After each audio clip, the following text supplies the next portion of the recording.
ஆண்டவர் உங்களோடு இருப்பாராக, உம் ஆன்மாவோடு இருப்பாராக. புனித யோவான் எழுதிய தூய நற்செய்தியிலிருந்து வாசகம். ஆண்டவரை மாற்றுவது. அதிகாரம் 20 வசனங்கள் 2 வரை. எனவே அவர் சீமோன் பேதுருவிடமும் இயேசு தனி அன்பு கொண்டிருந்த மற்ற சீடரிடமும் வந்து, ஆண்டவரை கல்லறையில் இருந்து யார் எடுத்துக்கொண்டு போய்விட்டனர், அவரை எங்கே வைத்தனரோ எங்களுக்கு தெரியவில்லை என்றார். இதை கேட்ட பேதுருவும் மற்ற சீடரும் கல்லறைக்கு புறப்பட்டனர். இருவரும் ஒருமித்து ஓடினர். மற்ற சீடர் பேதுருவை விட விரைவாக ஓடி முதலில் கல்லறை அடைந்தார். அவர் குனிந்து பார்த்தபோது துணிகள் கிடப்பதை கண்டார், ஆனால் உள்ளே நுழையவில்லை. அவருக்கு பின்னாலேயே சீமோன் பேதுருவும் வந்தார். நேரே அவர் கல்லறைக்குள் நுழைந்தார். அந்த துணிகளில் இயேசுவின் தலையை மூடியிருந்த துண்டை கண்டார். அத்துண்டு மற்ற துணிகளோடு இல்லாமல் ஓரிடத்தில் தனியாக சுருட்டி வைக்கப்பட்டிருந்தது. பின்னர் கல்லறைக்கு முதலில் வந்து சேர்ந்த மற்ற சீடரும் உள்ளே சென்றார், கண்டார், நம்பினார். ஆண்டவரின் அருள்வாக்கு. இறைவனுக்கு நன்றி. இறையேசுவில் பிரியமான சகோதர சகோதரிகளே, இப்போது நாம் கிறிஸ்து பிறப்பின் காலத்தில் நுழைந்திருக்கிறோம். இன்று கிறிஸ்துமஸ், கிறிஸ்து பிறப்பு பெருவிழா முடிந்து 27ஆம் தேதி ஒவ்வொரு வருடமும் தாய்க்குழு அவையானது நற்செய்தியாளர் யோவானின் விழாவை கொண்டாடுகிறது. இந்த யோவான் யார்? இவர் கிறிஸ்து பிறப்பிற்கு பிறகு 6ஆம் ஆண்டில் கலிலேயாவில் உள்ள பெத்சைதாவில் பிறந்தார் என்றும், இவர் தனது 19வது வயதில் இயற்கை மரணம் அடைந்தார் என்று வரலாறு. இயேசுவின் சீடர்கள் அனைவரும் என்று சொல்லலாம், பெரும்பாலான சீடர்கள் வேத சாட்சிகளாக, இரத்த சாட்சிகளாக உயிரை கொடுத்திருக்கிறார்கள் கிறிஸ்துவுக்காக. ஆனால் யோவான் மாத்திரமே இயற்கை மரணம் அடைந்தார், வயது முதிர்ந்து மரணம் அடைந்தார் என்று வரலாறு கூறுகிறது. ஒத்தமைவு நற்செய்திகளில், சினாப்டிக் காஸ்பல்ஸ் என்று அழைப்பார்கள், இந்த நற்செய்திகளில் இயேசு தம்மை எப்போதும் பின்தொடர்ந்து வந்த சீடர்களிலிருந்து 12 பேரை தேர்ந்தெடுத்து அவர்களுக்கு திருத்தூதர், அப்போஸ்தலர் என பெயரிட்டார் என்று பார்க்கிறோம். அதாவது இயேசுவை சுற்றிலும் ஒரு பெரும் கூட்டம் சென்று கொண்டே இருந்தது. அவர்களும் சீடர்கள் அழைக்கப்பட்டார்கள். இயேசுவை சுற்றி ஏராளமான பேர் வந்தாலும் அவர்களிலிருந்து 12 பேரை மட்டுமே அவர் தீர்த்து கொண்டார். அவர்களுக்குத்தான் திருத்தூதர்கள், அப்போஸ்தலர்கள் என்று அவர் பெயர் சொல்லி அழைக்கிறார். இந்த 12 பேரிலிருந்தும் கூட இயேசு ஒரு குறுகிய வட்டத்தை ஏற்படுத்திக் கொள்கிறார். அதில் 3 அப்போஸ்தலர்கள் இருப்பதை நாம் பார்க்கலாம். நற்செய்தியாளர் யோவான் முதலில் தாம் திருமுழுக்கு யோவானின் சீடனாக இருந்தேன் என்று கூறுவதை நாம் அவர் நற்செய்தியில் பார்க்கலாம். அந்த பகுதி இவ்வாறு கூறுகிறது: இயேசு அப்பக்கம் சென்று கொண்டிருந்த போது திருமுழுக்கு யோவான் தன் சீடர்கள் இருவரிடம், இதோ கடவுளின் ஆட்டுக்குட்டி என்று சுட்டி காட்டுகிறார். இதோ கடவுளின் ஆட்டுக்குட்டி என்ற வார்த்தையை கேட்டவுடனே அந்திரேயாவும் மற்றொரு சீடர் என்று அழைப்பார்கள், அந்த இருவரும் இயேசுவை விட்டுவிட்டு, திருமுழுக்கு யோவானை விட்டுவிட்டு இயேசுவை பின்பற்றி சென்றார்கள் என்று நற்செய்தி பகுதி போகும். இவ்வாறு தன்னை பின்பற்றி 2 பேர் வருவதை கண்ட இயேசு அவர்களை காத்து கேட்கிறார், எதை தேடுகிறீர்கள்? நீங்கள் என்ன தேடுகிறீர்கள் என்ற ஒரு கேள்வியை அவர்களும் கேட்கிறார். இவர் தங்கள் குருவை விட உயர்ந்தவர் என்று தெரிந்ததால் இந்த இருவருமே இயேசுவை பார்த்து, ரவி, நீ எங்கே தங்கி இருக்கிறீர் என்ற ஒரு கேள்வியை கேட்டுக்கொண்டார். அதற்கு இயேசு கூறுகிற பதில் தெரியுமா? வந்து பாருங்கள். நீங்கள் அதை பற்றி தெரிந்து கொள்ள வேண்டும் என்று சொன்னால் என் பின்னால் வந்து என்னோடு தங்கி என்னை அனுபவித்து பாருங்கள் என்று சொல்லும் விதமாக வந்து பாருங்கள் என்ற செய்தியை கொடுப்பதை நான் பார்க்கிறோம். வந்து பாருங்கள் என்று சொன்னவுடன் அவர்கள் அவர் பின்னால் போகிறார்கள். அவர் தங்கியிருந்த இடத்தில் அவர்கள் தங்குகிறார்கள். அவரோடு உண்கிறார்கள். அவர் சொல்வதை கேட்கிறார்கள். இப்படியாக இயேசுவுடைய வாழ்க்கை அனுபவத்தை அவர்கள் ஃபர்ஸ்ட் ஹேண்ட் எக்ஸ்பீரியன்ஸ் என்று சொல்வது போல முதல் தரமான ஒரு அனுபவத்தை அவர்கள் பெறுவதை நாம் பார்த்தோம். அதுதான் பார்த்தோம். அவர்கள் வந்து பார்த்து அனுபவித்த வேண்டும். இயேசுவின் சீடர்கள் ஆனார்கள் என்று நற்செய்தியாளர் யோவான் நற்செய்திகளை கூறுகின்றார். அவர்களில் ஒருவர் அந்திரேயா, மற்றவர் யோவான் என்று அறிஞர்கள் கூறுகின்றார். இந்த அந்திரேயா என்பவர் பேதுருவின் சகோதரர். இயேசு யார் என்று தெரிந்ததும் அவர் பின்னால் செல்ல வேண்டும், அவர் சீடராக மாற வேண்டும் என்ற ஒரு உணர்வு, ஒரு உந்துதல் இந்த இருவருக்கும் ஏற்படுவதை பார்க்கிறோம். அவர்கள் ஒரு பிரபலமான ஒரு இறைவாக்கினுடைய சீடர்கள். அந்த இறைவாக்கினரை இவரே உலகின் பாவங்களை போக்கும் ஆட்டுக்குட்டி என்று சொன்ன உடனேயே திருவள்ளுவர் யோவானை விட்டுவிட்டு இயேசுவை பின்பற்றி போவதை நாம் பார்க்கிறோம். அவரும் இயேசுவின் சீடராகிறார். இவர் சென்று அந்திரேயா தன் சகோதரன் பேதுருவை அழைத்து வந்து நாங்கள் மெசியாவை கண்டோம் என்று அழைத்துக் கொண்டு வந்து அவரையும் இயேசுவின் சீடராக மாற்றுவதை நற்செய்தியாளர் யோவான் அறிவிக்கின்றார். அதுபோல யோவான் தன் சகோதரன் யாக்கோபை அழைத்து வந்திருக்கலாம், இயேசுவின் சீடராக மாற்றி இருக்கலாம்.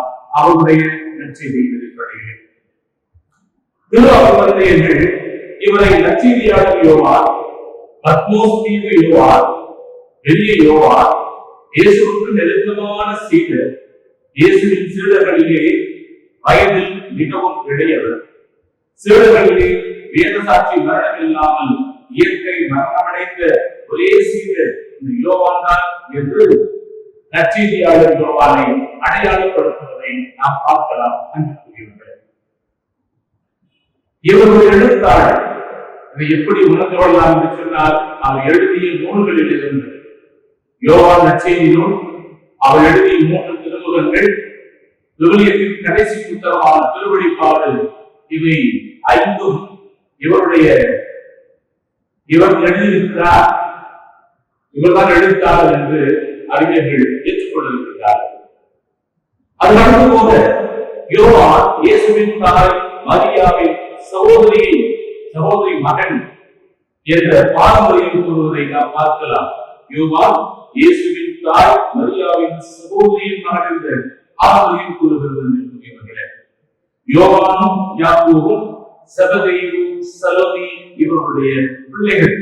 சலோமி என்பவர் மரியாவின் சகோதரி என்று கூறுகின்றார். ஒப்பமைவு நற்செய்திகளில் நாம் பார்க்கிறோம், செபதேயின் மக்கள் கலிலேயா கடலிலே மீன்பிடித்துக் கொண்டிருக்கின்றார்கள். இயேசு அந்த வழியை சென்று முதலில் பேதுருவையும் அவருடைய சகோதரன் பலவேந்திரன் இருவரையும் என்னை பின்பற்றி வாழும் பார்க்கிறோம். அதற்கு அடுத்த பகுதியிலே நாம் செபதேயின் மக்கள் யோவானும் யாக்கோபும் தந்தைக்கு உதவி செய்து கொண்டிருக்கிற இடையில் அவர்களையும் அழைத்து என்னை பின்பற்றுங்கள் என்று சொன்னவர்களையே படகையும் வலைகளையும் தகப்பனையும் விட்டுவிட்டு இயேசுவை பின்பற்றி போனதாக நற்செய்தி வாசகங்களிலே நாம் பார்க்கிறோம். அவர்கள் இருவருமே இயேசு அழைத்தது மட்டுமல்லாமல் அவர்களுக்கு ஒரு புது பெயர் ஒன்று கொடுக்கின்றார். என்ன பெயர் தெரியுமா? விதியின் மக்கள் என்று பெயருக்கு அழைக்கின்றார். செல்ல பெயர் அவர்களுக்கு கொடுக்கின்றார். நிக்னே என்று அழைப்பார்கள். யூத மரபில் இடி என்பது இறைவனின் வல்லமையான பிரசன்னத்தை குறிக்கிறது, பிரசன்னத்தின் அடையாளம் என்பார்கள். ஒருவேளை இவர்கள் இயேசு என்ற அந்த கடவுளுடைய பிரசன்னத்திலே வாக்குறுதி வந்ததால் அவரை முழுமையாக உணர்ந்து சுவைத்ததால் இந்த பெயரை கொடுத்திருப்பாரோ இயேசு என்று நினைக்க தோன்றுகிறது. ஆக இயேசுவின் சீடர்கள் 12 பேர் இருந்தாலும் நான் முன்பு சொன்னது போல பேதுரு, யாக்கோபு மற்றும் யோவான் இவர்கள் மூவர் மட்டுமே இயேசுவோடு மிகவும் நெருக்கமாக பயணித்தவர்கள். எல்லா தருணங்களிலும் பயணித்தவர்கள் இவர்கள்தான் அன்புக்குரியவர்கள். இயேசுவின் கல்வாரி மலை வரை யோவான் பயணித்தார். அவ்வாறு பயணித்த வேளையில்தான் இயேசு கல்வாரியில் சொல்லியவராய் தன் அன்பு சீடரை பார்த்து இதோ உன் தாய் என்று சொல்லி என் வாழ்க்கைக்கு பிறகு இவரை உன் பராமரிப்பில் ஏற்றுக்கொள், இவரை பாதுகாத்துக்கொள் என்ற பொறுப்பு ஒப்படைப்பதை நாம் பார்த்தோம். ராமனுக்கு வேளையிலும் கூட இயேசுவின் இதயத்திற்கு நெருக்கமாக இயேசுவின் மார்பில் தலை சாய்ந்து கொள்ளும் அளவுக்கு அன்பை காட்டியவர்தான் இந்த அப்போஸ்தலர் யோவான். அன்பிற்குரியவர்கள், அன்பை வெளிப்படுத்திக் கொண்டிருக்கிறார். முக்காலின் 3 தூண்களில் ஒரு தூணாக திகழ்ந்தவர்தான் புனித யோவான். இயேசுவின் பணிபாட்டில் பல சமயங்களில் தன்னோடு இந்த மூவரையும் அழைத்துக் கொண்டு போவதை நாம் பார்க்கிறோம். உதாரணமாக இயேசுவின் உருமாற்றத்தின் போது யாயிரின் மகள் இறந்து கொண்டிருந்த வேளையிலே, அது இறந்து போன வேளையிலே உயிர் கொடுத்த பொழுது கெத்செமனே தோட்டத்திலே தன் பாடுகளை சந்திப்பதற்கு முன்னதாக ஜெபித்துக் கொண்டிருந்த பொழுது, ஜெபிக்க போன பொழுது, இது போன்ற பல்வேறு இடங்களில் இந்த மூவரையும் கையோடு அழைத்துக் கொண்டு போவதை நாம் நூலிலே பல இடங்களை பார்க்கிறோம். அன்புக்குரியவர்களே, இப்படியா இயேசுவோடு இணைந்து பயணித்ததால், இயேசுவின் அன்பை முழுமையாக சுவைத்ததால், அவர் எவ்வளவு நல்லவர் என்று அறிந்ததால் அவரால் இயேசுவை பற்றி மிக தெளிவாகவே அவர் யார், அவர் எப்படிப்பட்டவர் என்பதை சொல்வதை நாம் பார்க்கிறோம். அவர் கூறுகின்றார், இயேசுவை சுவைத்த ஒரு காரணத்தினால் இயேசுவுக்கு தான் சான்று தருவதாக சொல்லுகிறார். இதைத்தான் இந்த முதல் வாசகம் நமக்கு கூறுகிறது. திருப்பாடல் 34:8 நாம் கேட்டது போல, ஆண்டவர் எப்போது இனியவர் என்று சுவைத்து பாருங்கள். யார் ஒருவர் ஆண்டவர் இயேசுவை சுவைக்கின்றார்களோ, சுவைத்த சுவையை தான் மட்டும் வைத்துக் கொள்ள மாட்டார்கள், அந்த சுவையை பிறரோடு பகிர்ந்து கொள்வார்கள். அதிசயமாக இருக்கலாம், அற்புதமாக இருக்கலாம், பல்வேறு விஷயங்களாக இருக்கலாம். எந்த ஒரு அனுபவத்தையும் பெற்றவர்கள் அந்த அனுபவத்தை தங்களோடு வைத்துக் கொள்ள மாட்டார்கள், பிறரோடு பகிர்ந்து கொள்வார்கள். அதைத்தான் நாம் பார்க்கிறோம். நற்செய்தியாளர் யோவான் இயேசுவை அனுபவித்ததால் அவர் கூறுகிறார், தொடக்கம் முதல் இருந்த வாழ்வழிக்கும் வாக்கை நாம் கேட்டோம், கண்ணால் கண்டோம், அவரை உற்று நோக்கினோம், கையால் தொட்டு உணர்ந்தோம். அந்த அளவுக்கு இயேசுவோடு நெருக்கமாக இருந்தவர்கள் இந்த சீடர்கள். அதில் குறிப்பாக அன்பு செய்த யோவான். வெளிப்படுத்தப்பட்ட வாழ்க்கை, அந்த வாழ்வை நாங்கள் கண்டோம், அதற்கு சான்று பகர்வோம் என்று பெற்ற அனுபவத்தை துணிவோடு தைரியமாக வாழ்ந்து காட்டியவர் யோவான். அவர் கூறுகிறார், எங்களுக்கு வெளிப்படுத்தப்பட்டதை உங்களுக்கு அறிவிக்கின்றோம். அன்புக்குரியவர்களே, உண்மையான சீடத்துவ வாழ்வு என்பது வெறுமனே இருப்பது கிடையாது. மாறாக பெற்ற அனுபவத்தை வெளிப்படுத்தி பகிர்ந்து வாழ்வது, சான்று பகர்வதுதான் உண்மையான சீடத்துவ வாழ்வு என்பது. நாங்கள் கேட்டதை உங்களுக்கு அறிவிக்கிறோம். அதைத்தான் யோவான் சொல்லுகிறார். நாங்கள் எதை கேட்போமோ இயேசுவின் வாயிலிருந்து அதை உங்களுக்கு அறிவிக்கின்றோம். இயேசுவிடமிருந்து நாங்கள் பெற்ற அனுபவத்தை, இந்த மகிழ்ச்சியை எங்களோடு நிறுத்திக் கொண்டு விடாமல் அதை உங்களோடு பகிர்ந்து கொள்ள நாங்கள் ஆசைப்படுகிறோம். ஏனென்றால் அது மற்றவர்களுக்கும் சென்று சேர வேண்டும், பரவ வேண்டும். அதனால் உங்களுக்கு என்ற எழுதுதல் என்று சொல்லி நற்செய்தி எழுதுகின்றார், நமது திருமுகங்களை எழுதுகின்றார். அன்பிற்குரியவர்கள், இந்த சிறு பிள்ளைகளிலிருந்து பெரியவர்கள் வரை, ஆவிலிருந்து பெண்கள் வரை, ப்ரொஃபஷனல் லைனில் உள்ளவர்களிலிருந்து சாதாரண மக்கள் கூட என்று ரீல்ஸ் போடுவதை நாம் பார்க்கிறோம். அல்லது யூடியூப்ல வீடியோக்கள் அப்லோட் செய்வதை, ஏற்றுவதை நாம் பார்க்கிறோம். அவர்கள் ரீல்ஸ் போடுகிற பொழுதும் அப்லோட் செய்கிற பொழுதும் அவர்கள் சொல்லுவார்கள், இந்த வீடியோ உங்களுக்கு பிடித்திருந்தால் இதனை பிறரோடு பகிர்ந்து கொள்ளுங்கள், அதை விருப்ப தேர்வு செய்யுங்கள், லைக் செய்யுங்கள், அதை பற்றி உங்களுடைய கருத்தை தெரிவியுங்கள், ஷேர், லைக், கமெண்ட் என்று கூறுவார்கள். இதனை 2000 ஆண்டுகளுக்கு முன்னதாகவே தொடங்கி வைத்தவர்தான் நற்செய்தியாளர் யோவான் என்றாலும் மிகையாகாது அன்பிற்குரியவர்களே. நாங்கள் சான்று பகிர்கிறோம், உங்களுக்கு அறிவிக்கிறோம் என்று அந்த அனுபவத்தை பகிர்ந்து கொள்கிறார். யோவான் நற்செய்தி முழுவதுமே நாம் மூன்று கவனித்தால் ஒரு சில உண்மைகள் புரியலாம். ஒரு சிலவற்றை மட்டும் நாம் பார்ப்போம். ஒன்று, அதிகமாக யோவான் நற்செய்தியில் ஆண்டவர் இயேசு எவ்வளவு அன்புக்குரியவர், அன்பானவர் என்பதை பற்றி, கடவுளை பிள்ளைகளாகிய நாம் ஒற்றுமையாய் இருக்க வேண்டும் என்பதை பற்றியும் அவர் வெளிப்படையாய் எழுதியிருப்பதை நாம் பார்க்கலாம். தன் நண்பருக்காக உயிரை கொடுப்பதை விட வேறு மேலான அன்பு உலகத்திலே இல்லை என்று கூறியதோடு நின்று விடாமல் நம் அனைவரையுமே நண்பராக, தோழனாக, தோழியாக கருதியதால் நாம் மீட்பு பெற வேண்டும் என்பதற்காக தன் உயிரையே கையெழுத்தாளர்கள் இயேசு அந்த அளவுக்கு அவர் அன்பின் உச்சமாக இருக்கிறார் என்று கடவுளின் அன்பை வெளிப்படுத்தியவர் யோவான். பாவிகள் மீது சிறப்பாக அன்பு காட்டுவதால் அவர்களின் பாவங்கள் மன்னிக்கப்பட வேண்டும், மன்னிக்க வேண்டும் என்று மன்னித்தவர் இயேசு. அதற்கு உதாரணமாக சமாதியை பற்றி வாழ்க்கை வரலாற்றை கூறுவதை நாம் பார்க்கலாம்.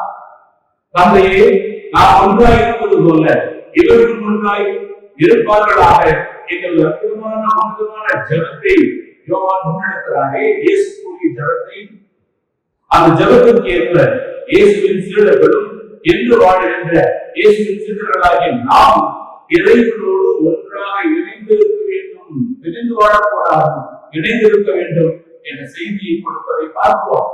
இணைந்து இருந்தால் மாத்திரமே பலன் தர முடியும், இணைந்திராவிட்டால் பலன் தர மாட்டோம்.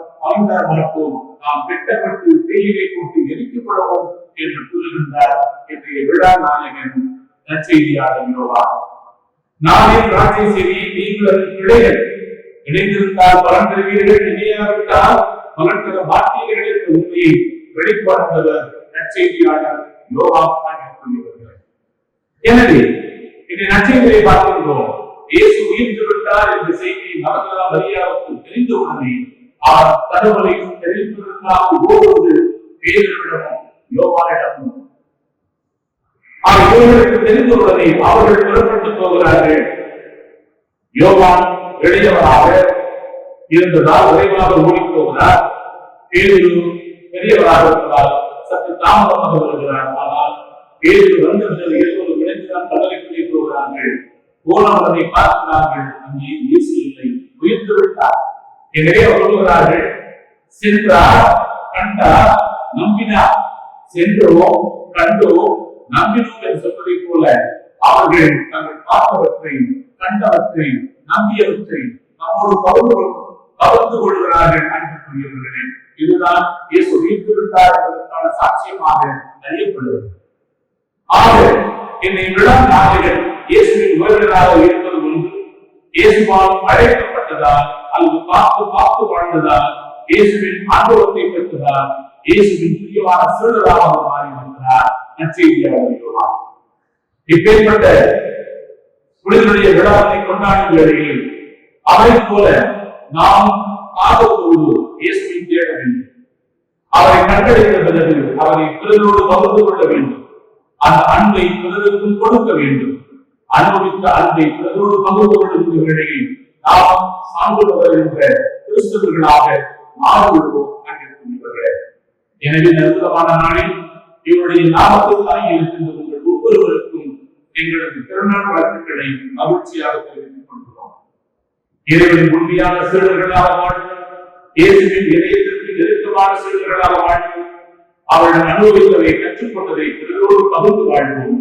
நீங்கள் அனைவரும் சிறந்த சாட்சியர்களாக, சிறந்த சீடர்களாக வாழ உங்களை வாழ்த்துகின்றேன். இறைவன் உங்களை வாழ்த்துவாராக. God bless you.